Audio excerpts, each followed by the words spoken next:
Cuando uno escucha hablar de Renacimiento, generalmente se sitúa en los centros italianos, como por ejemplo Roma, Florencia o Venecia.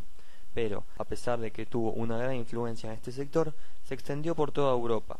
Francia, Alemania, Holanda, entre otros, fueron importantes centros de la cultura para esa época. Es una vez entrado el siglo XVI que el Renacimiento comienza a expandirse por varios países de Europa. Alemania, en ese entonces fuertemente influenciada por el estilo gótico, no fue la excepción. Dentro de los periodos artísticos de este país, se lo conoce a este como el siglo de oro de la pintura alemana, ya que a la tradición gótica se le sumó la influencia italiana y la llegada de la Reforma protestante, provocando una pintura de características y personalidad propias, de la mano de artistas mundialmente conocidos como Alberto Durero y Hans Holbein el Joven. Dentro de los géneros que podemos atribuirle se encuentran retratos, desnudos, temas religiosos, temas mitológicos. Hans Holbein el Joven fue un pintor e impresor alemán que nace en Augsburgo en 1497 y muere en Londres en 1543. Produjo arte religioso, sátira, entre otras, pero se destacó y es por esto que es conocido mundialmente en el retrato.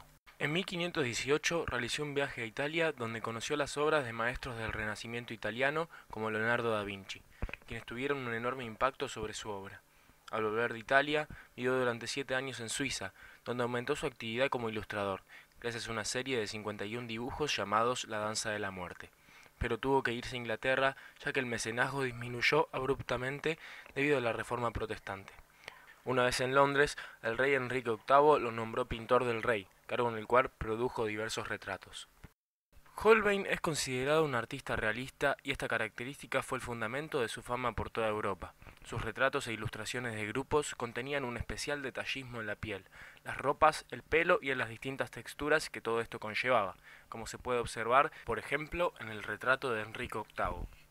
Existen 2 análisis fundamentales a hacerse en una obra, el formal y el iconográfico. El primero intenta describir tangiblemente la obra, nombrando sus características y elementos que se pueden ver a simple vista. En cambio, el análisis iconográfico pretende describir los simbolismos que tiene ocultos la obra, lo cual implica tener previos conocimientos de la contextualización de no solo el autor, sino también de la fecha y el lugar geográfico de creación. Analizaremos de esta manera la obra Los embajadores de Holbein. En cuanto al análisis formal, podemos mencionar algunas cosas. La obra se centra en 2 hombres en un salón con muchos artefactos alrededor, libros, instrumentos musicales, instrumentos de medición, etc. Observamos que el cuadro tiene líneas muy definidas y muy precisas, con una carga de colores fuertes y contrastantes, con presencia de sombras en casi toda la obra. El personaje de la izquierda parece, por el atuendo que usa, un hombre no solamente rico y poderoso, sino también ostentoso, lo cual no se demuestra en el hombre de la derecha, quien pareciera ser un sacerdote. Ahora bien, para poder realizar el análisis iconográfico, vamos a tener que contextualizarnos. Esta obra fue creada en 1533, siendo Holbein el pintor del rey Enrique VIII, que hacia esa época estaba en constante conflicto con el Papa en Roma. Este envió a Jean de Dinterville, embajador de Francia, para poder observar al rey e informar sus movimientos.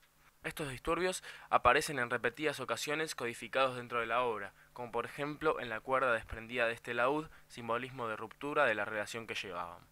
Podemos observar que el embajador francés tiene en la mano una daga muy ornamentada que en su empuñadura tiene el número de su edad, 29 años. En cambio, el obispo está apoyado en un libro que además de las letras en su dorso, tiene escrita su edad, 25 años.